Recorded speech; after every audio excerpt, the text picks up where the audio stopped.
আমি বিয়ে করব, আপনাদের বাড়ি কোনো ছেলে আছে? এতদিন জানতাম ছেলেরা বিয়ের জন্য হন্য হয়ে মেয়ে খোঁজে। হ্যাঁ তো মেয়েরা কি আজকাল পিছিয়ে আছে নাকি? মেয়েরা পিছিয়ে নেই, তুমি আমার বাবার সাথে দৌড়িয়ে পারবে? এই ছেলে, আমি তো হ্যান্ডিক্যাপ রে।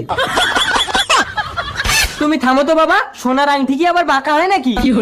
আর যদি আমি জিতে যাই? তাহলে আজ থেকে শাড়ি পরে সংসারের সব কাজ ছেলেরাই করবে। আর আমিও চ্যালেঞ্জ করছি, যদি আমরা হেরে যাই তাহলে আমি তোমার ওই ল্যাংড়া বাবাকেই বিয়ে করব।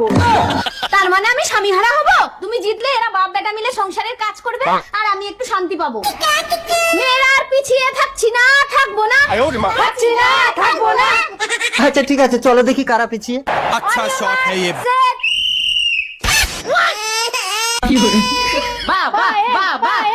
তোমার বাবা যদি হেরে যায় তাহলে আমি কিন্তু তোমাকেই বিয়ে করব।